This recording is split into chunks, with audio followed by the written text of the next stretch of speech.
जय हिंद एवरीवन। स्वागत करते हैं आपके अपने YouTube channel world align Jharkhand पे। चलिए आज हम इस वीडियो में आंग्ल मैसूर युद्ध से रिलेटेड इंपॉर्टेंट क्वेश्चन पर डिस्कशन करेंगे। तो वीडियो को शुरू करने से पहले एक छोटा सा रिक्वेस्ट, अगर आप इस चैनल पे नए हैं तो वीडियो को लाइक शेयर और चैनल को सब्सक्राइब जरूर करें। तो चलिए वीडियो को शुरू करने से पहले एक छोटा सा डिस्कशन। इसके पहले वीडियो में हमने कर्नाटक युद्ध से रिलेटेड सारे इंपॉर्टेंट क्वेश्चन पर डिस्कशन किया था। तो इस वीडियो में भी हम कर्नाटक युद्ध का एक छोटा सा डिस्कशन करेंगे ताकि चीज़ों को याद करने में आपको आसानी रहे। प्रथम कर्नाटक युद्ध का बात करें तो हो जाएगा 1746 से 48 और समाप्त हुआ था ये एक्सले-सापेल के संधि के द्वारा। द्वितीय कर्नाटक युद्ध स्टार्ट हुआ था 1749 में और चला था 1754 तक और 1755 में पौंडीचेरी की संधि के द्वारा युद्ध समाप्त हुआ था। तृतीय कर्नाटक युद्ध का बात करें स्टार्ट हुआ था 1758 में और चला था 1763 तक और पेरिस के संधि के द्वारा युद्ध समाप्त हुआ था। तृतीय कर्नाटक युद्ध का अगर हम कारण का बात करें तो होगा अमेरिका में ब्रिटेन एवं फ्रांस के बीच 7 वर्षीय युद्ध के कारण भारत में भी तृतीय कर्नाटक युद्ध का कारण बना था। अमेरिका में जो ब्रिटेन एवं फ्रांस के बीच 7 वर्षीय युद्ध हुआ था उसका डेट था 1756 से 63 और भारत में तृतीय कर्नाटक युद्ध शुरू हुआ था 1758 से 63 के बीच में। तो ये मेरा हो गया इसके पहले वाले वीडियो का डिस्कशन। अब हम आंग्ल मैसूर युद्ध से रिलेटेड कुछ डिस्कशन करते हैं, उसके बाद हम क्वेश्चन को देखेंगे। तो हम प्रथम आंग्ल मैसूर युद्ध का बात करें तो ये स्टार्ट हुआ था 1767 में और समाप्त हुआ 1769 में मद्रास के संधि के द्वारा। प्रथम आंग्ल मैसूर युद्ध शुरुआत हुआ था 1767 में और समाप्त हुआ 1769 में मद्रास के संधि के द्वारा। अगर हम द्वितीय आंग्ल मैसूर युद्ध का बात करें तो ये स्टार्ट हुआ था 1780 में और समाप्त हुआ 1784 में मंगलोर के संधि के द्वारा। द्वितीय आंग्ल मैसूर युद्ध स्टार्ट हुआ था 1780 में और समाप्त हुआ 1784 में मंगलोर के संधि के द्वारा। तृतीय आंग्ल मैसूर युद्ध का बात करें तो यह युद्ध स्टार्ट हुआ था 1790 में और समाप्त हुआ 1792 में श्रीरंगपट्टनम के संधि के द्वारा। और चतुर्थ आंग्ल मैसूर युद्ध का बात करें तो यह स्टार्ट हुआ था 1799 में। इस युद्ध में मैसूर की पराजय, टीपू सुल्तान की मृत्यु हुई थी। मैसूर पर अंग्रेजों का नियंत्रण स्थापित हुआ था तथा मैसूर का एक छोटा सा भूभाग वाडियार वंश के उत्तराधिकारी को दिया गया था चतुर्थ आंग्ल मैसूर युद्ध के बाद। चलिए अब हम क्वेश्चन को देखते हैं। पहला क्वेश्चन है मेरा कि निम्नलिखित युग्मों पर विचार कीजिए। तो ऑप्शन है मेरा कि प्रथम आंग्ल मैसूर युद्ध, मंगलोर की संधि। तो ये मेरा ऑप्शन गलत हो जाएगा क्योंकि प्रथम आंग्ल मैसूर युद्ध था मेरा मद्रास की संधि। तो ये मेरा ऑप्शन गलत है फर्स्ट। दूसरा है कि द्वितीय आंग्ल मैसूर युद्ध मद्रास की संधि। तो ये भी मेरा ऑप्शन गलत हो जाएगा क्योंकि द्वितीय आंग्ल मैसूर युद्ध होगा मंगलोर की संधि। तो प्रथम और दूसरा मेरा ऑप्शन गलत है। तीसरा मेरा ऑप्शन है तृतीय आंग्ल मैसूर युद्ध श्रीरंगपट्टनम की संधि। तो तीसरा मेरा ऑप्शन सही हो जाएगा। मेरा क्वेश्चन है कि उपयुक्त युग्मों में से कितने सही सुमेलित हैं। तो इसका आंसर हो जाएगा मेरा सी, केवल थर्ड जो मेरा है वो सही सुमेलित है। चलिए तो इसका आंसर हो जाएगा ओनली थर्ड। चलिए सेकंड नंबर क्वेश्चन को देखते हैं। सेकंड नंबर क्वेश्चन है मेरा कि निम्नलिखित कथनों पर विचार कीजिए। तो ये मेरा क्वेश्चन है बक्सर युद्ध से रिलेटेड है। तो चलिए बक्सर युद्ध का एक छोटा सा डिस्कशन करते हैं हम। तो बक्सर इस युद्ध का अगर हम बात करें तो स्टार्ट हुआ था 1764 में और ईस्ट इंडिया कंपनी का नेतृत्व हेक्टर मुनरो के द्वारा तथा दूसरी तरफ से बात करें तो इधर से 3 कोई थे। पहला अगर बात करें तो बंगाल का शासक मीर कासिम, दूसरा अवध का नवाब शुजा-उद-दौला और तीसरा मुगल सम्राट शाह आलम द्वितीय। और ईस्ट इंडिया कंपनी की तरफ से नेतृत्व कर रहे थे हेक्टर मुनरो। अगर हम बक्सर युद्ध का कारण का बात करें तो इसमें प्रमुख कारण हो जाएगा कि कंपनी के कर्मचारियों के द्वारा निःशुल्क व्यापार की सुविधाओं का दुरुपयोग कर रहे थे। तो नवाब ने भी भारत के व्यापारियों को निःशुल्क व्यापार करने की सुविधा प्रदान की। इसी मुद्दे को लेकर दोनों में हिंसक संघर्ष प्रारंभ हुआ एवं 1764 में बक्सर का युद्ध का कारण बना।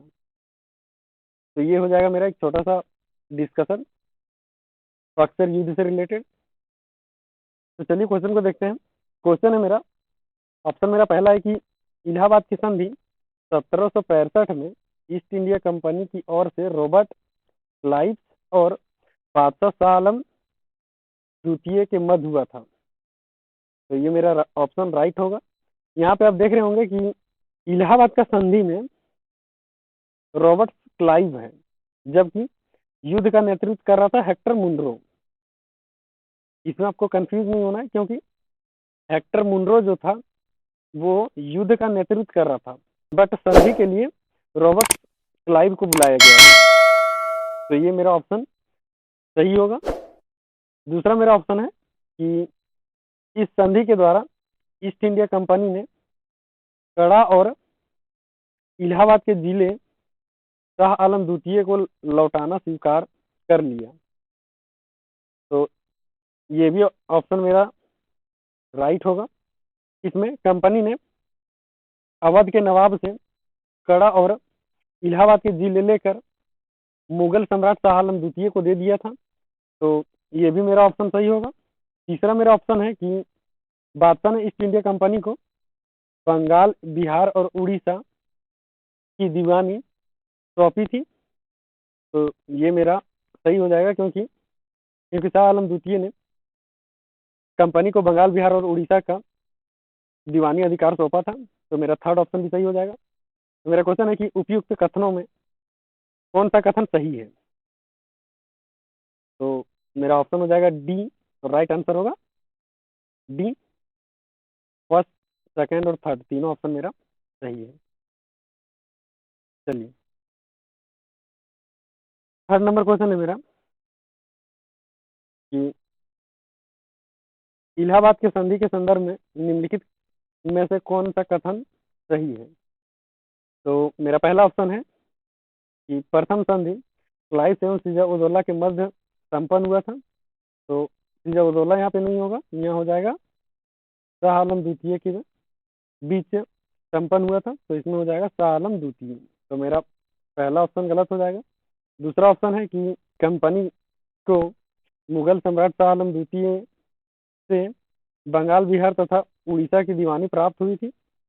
तो ये भी मेरा ऑप्शन सही हो जाएगा। तीसरा ऑप्शन है कि कंपनी द्वारा अवध की सुरक्षा हेतु नवाब के खर्च पर ही अंग्रेजी सेना अवध में रखी गई थी।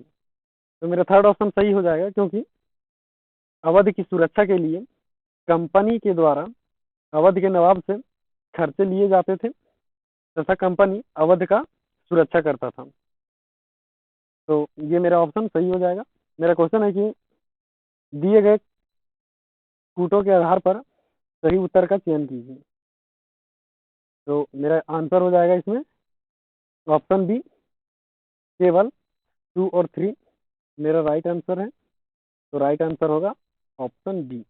चलिए फोर्थ नंबर क्वेश्चन को देखते हैं।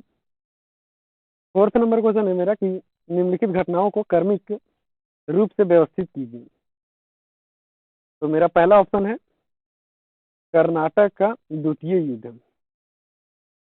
तो इसका द्वितीय कर्नाटक युद्ध का बात करें तो इसमें हो जाएगा मेरा 1749 से हो जाएगा 54। दूसरा मेरा ऑप्शन है बंगाल में द्वैध शासन की शुरुआत। बंगाल में द्वैध शासन का शुरुआत हुआ था 1765 से 72। तीसरा है कि बक्सर का युद्ध। तो बक्सर का युद्ध हो जाएगा 1764। चौथा है मेरा कि मीर कासिम को नवाब बनाया गया था। तो मीर कासिम को नवाब 1760 में बनाया गया था। तो क्रमिक वाइज अगर हम देखें तो द्वितीय कर्नाटक युद्ध हो जाएगा मेरा 1749। तो पहला नंबर पर होगा द्वितीय कर्नाटक युद्ध। दूसरा नंबर पे हो जाएगा कि मीर कासिम को नवाब बनाया गया था 1760 में, तो दूसरा नंबर पर ये हो जाएगा। तीसरा नंबर पे हो जाएगा बक्सर का युद्ध 1764 और चौथा नंबर पे होगा मेरा बंगाल में द्वैध शासन। तो अगर हम देखें तो हो जाएगा फर्स्ट के बाद हो जाएगा मेरा फोर्थ, उसके बाद होगा मेरा थ्री, उसके बाद होगा टू। चलिए आंसर को अगर देखें तो इसमें हो जाएगा ऑप्शन बी। राइट आंसर का बात करें तो ऑप्शन बी हो जाएगा, क्योंकि सबसे पहले द्वितीय कर्नाटक युद्ध हुआ था 1749 में। उसके बाद है मेरा फोर्थ नंबर, मीर कासिम को नवाब बनाया गया था 1760 में। उसके बाद है मेरा थर्ड नंबर जो कि ये बक्सर युद्ध। तो थर्ड नंबर बक्सर युद्ध 1764 हो जाएगा। और सेकेंड नंबर है बंगाल में द्वैध शासन की शुरुआत जो कि 1765 है। तो राइट आंसर हो जाएगा मेरा ऑप्शन बी। चलिए फिफ्थ नंबर क्वेश्चन है मेरा कि आंग्ल मैसूर युद्ध के संदर्भ में निम्नलिखित कथनों पर विचार कीजिए। तो मेरा पहला ऑप्शन है कि प्रथम आंग्ल मैसूर युद्ध शुरुआत हुआ था 1769 में। तो ये मेरा गलत हो जाएगा, क्योंकि हमने इसके पहले भी डिस्कशन किया कि प्रथम आंग्ल मैसूर युद्ध का शुरुआत 1767 में हुआ था तथा मद्रास के संधि के द्वारा युद्ध बराबरी पर समाप्त हुआ था। तो ये पॉइंट मेरा सही हो जाएगा, क्योंकि प्रथम आंग्ल मैसूर युद्ध मद्रास के संधि के द्वारा ही समाप्त हुआ था।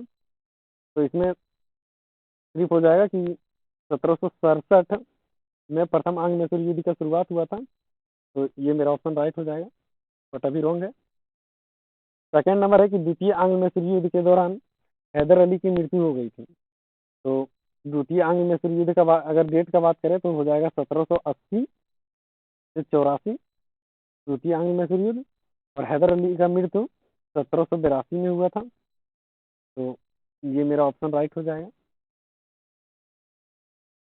तीसरा मेरा ऑप्शन है कि सभी मैसूर युद्धों में प्रारंभ से अंत तक निजाम एवं मराठों ने अंग्रेजों का साथ दिया था। तो ये मेरा ऑप्शन गलत हो जाएगा, क्योंकि प्रथम दोनों युद्ध में निजाम तथा मराठों ने कभी अंग्रेजों का साथ दिया था तो कभी हैदर अली का।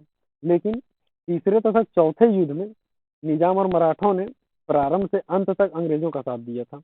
तो ये मेरा ऑप्शन गलत हो जाएगा। क्वेश्चन है मेरा कि उपयुक्त कथनों में से कौन सा सही नहीं है। तो मेरा पहला और तीसरा सही नहीं है, दूसरा सही है। तो मेरा आंसर हो जाएगा इसमें, राइट आंसर होगा इसमें ओनली वन एंड थर्ड, जो कि सही नहीं है, वन और थर्ड।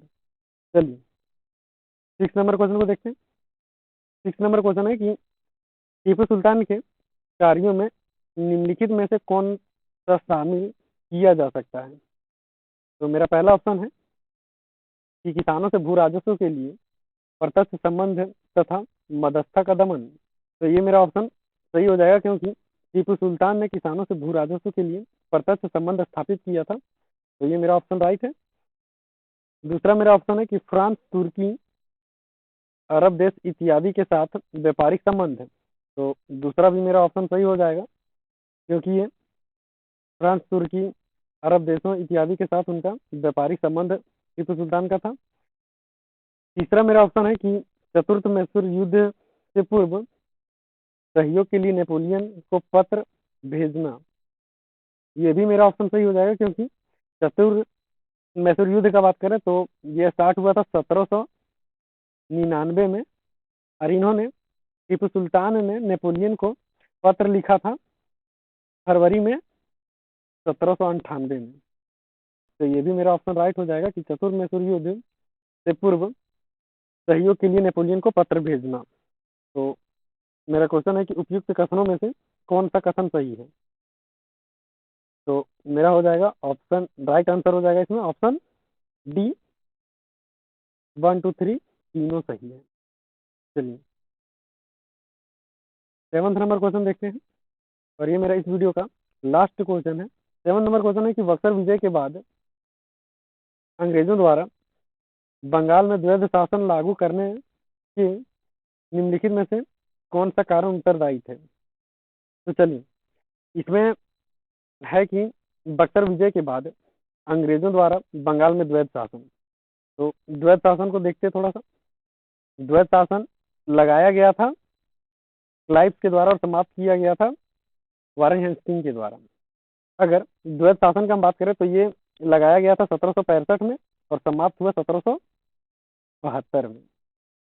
द्वैध शासन 1765 से 72 के मध्य बंगाल में कंपनी और नवाबों के शासन के संदर्भ में दोहरे या द्वैध शासन शब्द का प्रयोग किया जाता है, जिसमें कंपनी के पास दीवानी अधिकार, कंपनी के पास दीवानी अधिकार है और नवाबों के पास अन्य प्रशासनिक अधिकार थे।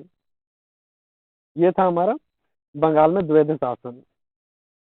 तो उसमें मेरा क्वेश्चन है कि बक्सर विजय के बाद अंग्रेजों द्वारा बंगाल में द्वैध शासन क्यों लगाया गया था।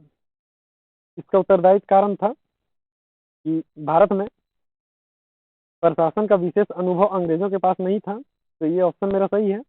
और दूसरा मेरा ऑप्शन है कि अस्थायी शासकों द्वारा विरोध की संभावनाएं थी, तो ये भी मेरा ऑप्शन सही हो जाएगा। और भी कई अनेक कारण थे, इसीलिए बक्सर विजय के बाद अंग्रेजों ने बंगाल पर प्रत्यक्ष शासन नहीं किया बल्कि द्वैध शासन को लागू किया। तो मेरा क्वेश्चन है कि निम्नलिखित विकल्पों का प्रयोग करते हुए सही उत्तर का चयन कीजिए। तो इसमें ऑप्शन सी हो जाएगा, फर्स्ट और सेकंड दोनों राइट है। तो चलिए, इस तरह के वीडियो के लिए वीडियो को लाइक शेयर और चैनल को सब्सक्राइब जरूर करें। मिलते हैं नए वीडियो के साथ, तब तक के लिए जय हिंद।